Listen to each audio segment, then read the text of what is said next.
Does anyone remember when Netflix, all they were just a movie service that mailed you movies to watch for a few days and you mail it back? Remember those days? That, 10 years ago, was the first time I've ever seen this film, and it was a movie that my parents weren't letting me watch. And then as I got older, they were like, alright, you gotta go back and watch one of, if not, the scariest film to ever be made. The Exorcist. Released in 1973, directed by William Friedkin, and if I said his last name wrong, it is just me reading his name off the Blu-ray case. I could have looked up how to say his last name, but I didn't.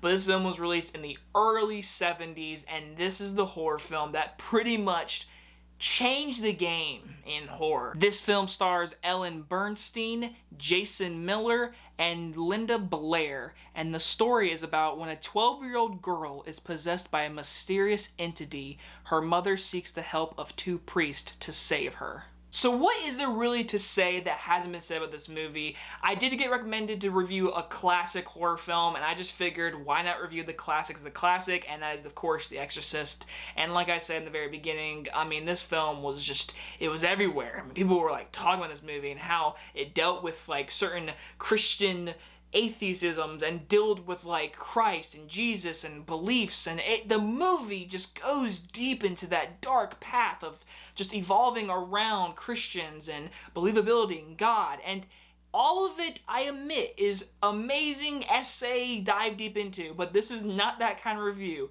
This is the kind of review where I tell you it's just a great freaking movie. I mean, oh my god, watching this movie tonight, it gave me so chills because the movie gives you what you expect and gives you even more. Because yes, it has the demon scenes, it has famous scenes, it has her twisting her head, her throwing up, her with the eyes and the creepy scars in her face. I mean, it has all of that for the audience members that want that.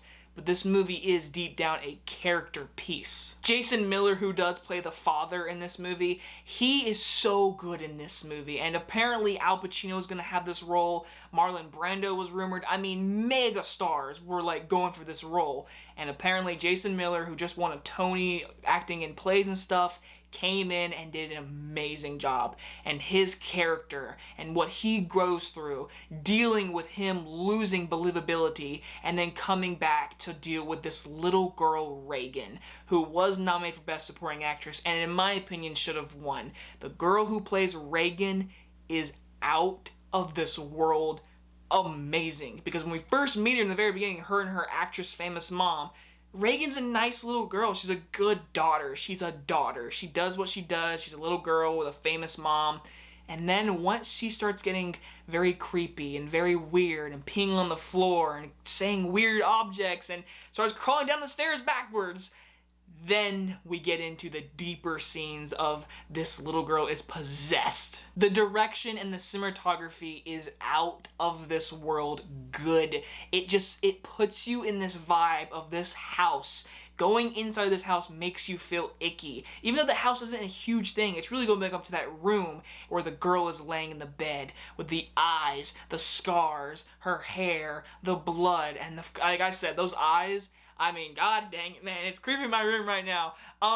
She's just creepy. Reagan is literally the biggest possessor of exorcism movies, little girl, to ever live. If you look at exorcism movies, none of them top this movie. This is the king of exorcism movies, and if you say one's better, I'm just gonna deny you. I'm sorry, because this movie, she is the reason this movie is just out of this world amazingly good. She and her performance are fantastic. The woman who plays the mom, who was nominated for Oscar for this movie, is fantastic. And just everyone in this movie, everyone just feels real. No one feels like they're acting. It feels like real people dealing with this situation. Seeing the character of Jason Miller develop into what he has become and how he must return to her, save Reagan. That's what this mom, all she wants to do is save her daughter, and what he has to go through and what he's dealing with his mom, his past. I mean, it is literally just, it's so like biting of the nails, intense and sad, and this movie puts you in that mood because of the cinematography and the directing and the writing, which of course it did win Best Adapted Screenplay, and I'm glad it did because again, the dialogue and the acting and everything just feels so tightly edited and so real, and just the cinematography and the vibe and the colors. Like, this movie is perfectly made for this story. And like I said, it's just creepy and haunting, and people thinking that on set the movie was haunted, on set there was ghosts and stuff, which is crazy to me. But watching this movie tonight, I mean, there is no other Halloween kind of movie to watch without watching this movie in October. It puts you in that mood, and when they're outside and the leaves are falling, it's wintertime, it's cold when they go up in the room and they're breathing the air and the power of Christ compels you. It gets you in the Halloween mood. And if you've never seen it, I don't actually want to spoil it, because I do know people that haven't seen it and that do watch my reviews. So I do not want to spoil the movie, but all I will say is the ending is so good. I love the ending very, very much. I love a lot of this movie, the acting, the make of the movie. Everything about this movie puts you in the Halloween vibe. Any criticism from me?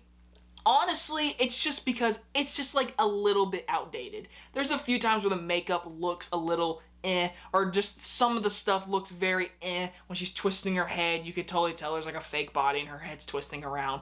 But that's just because it was made in 1973. That's my issues. And back then, that shit was like, oh my god, like, that was that. I will give The Exorcist an A.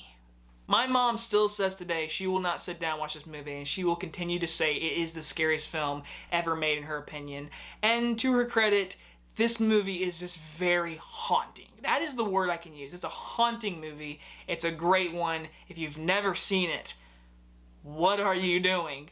Go and watch the original Exorcist. And if there really is a 2021 movie coming out next year, fucking cancel that shit. Don't remake this movie. Anyway, guys, leave a comment down below and tell me what movies you'd like me to review in this Halloween season. I love you guys, and have a great spooky night.